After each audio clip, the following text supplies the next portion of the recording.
Olá, parceiros da Bíblia, vamos então do capítulo 22 ao capítulo 24 de Jó.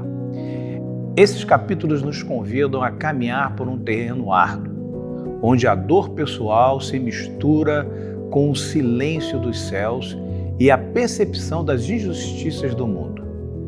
Nestes capítulos, vemos o último e mais cruel ataque de um de seus amigos, a busca desesperada de Jó pela presença de Deus e o seu lamento diário de um mundo onde os maus parecem prosperar sem punição.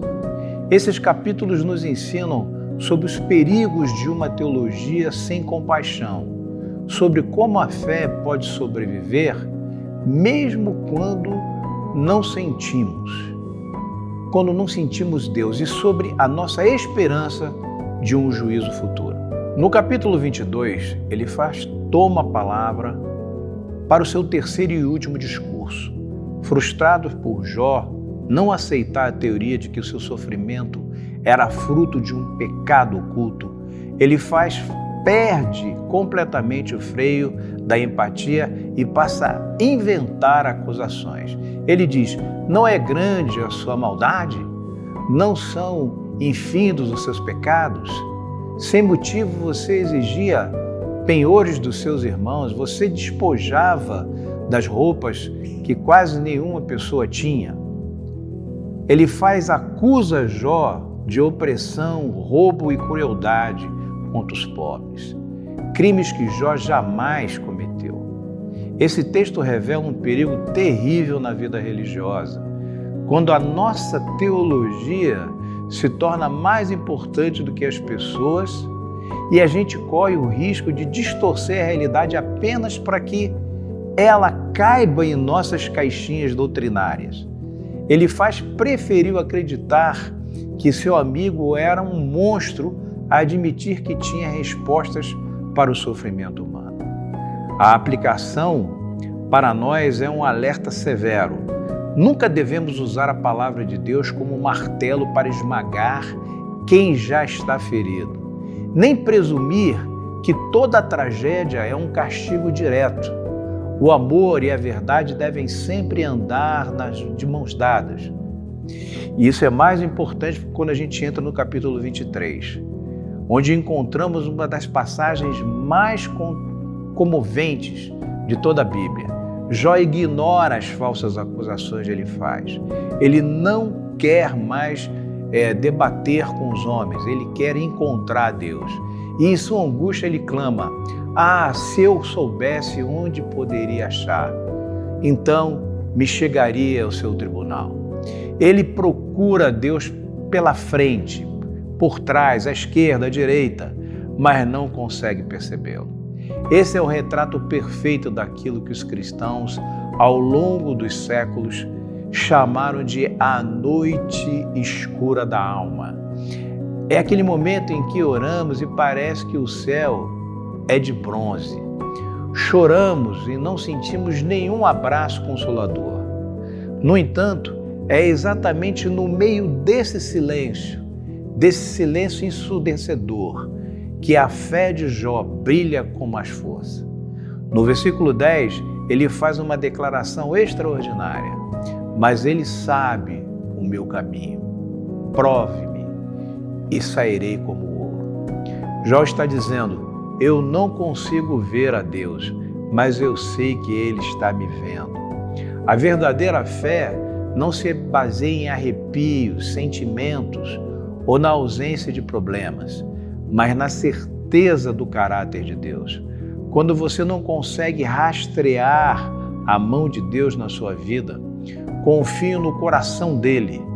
O fogo da provação não vem para nos destruir, mas para nos purificar como ouro. Já no capítulo 24, a visão de Jó se expande. Ele tira os olhos da sua própria ferida e olha para a sociedade. Ele questiona por que Deus não intervém imediatamente contra a maldade. Ele descreve homens que roubam rebanhos, oprimem órfãos, oprimem viúvas e exploram trabalhadores. Jó lamenta Sobem da cidade os gemidos dos que estão para morrer e as almas dos feridos clamam por socorro. Mas Deus não vê o mal nisso. Jó está expressando a dor que todos nós sentimos ao ligar o noticiário para ver a corrupção e a violência e como elas prosperam na nossa sociedade. Parece que a justiça de Deus está atrasada. No entanto, esse capítulo nos ensina a viver essa tensão entre o já e o ainda não. Deus não é indiferente à injustiça. O fato dele não julgar o mal imediatamente é um mistério de sua paciência e de soberania, mas a Bíblia garante que o dia da prestação de contas chegará. Esses capítulos de Jó 22 a 24 nos mostram diretamente Jesus Cristo. Ele foi falsamente acusado pelos religiosos de sua época, assim como Jó no capítulo 22. Ele experimentou o mais terrível silêncio de Deus na cruz, ao clamar: Deus meu, por que me desamparaste?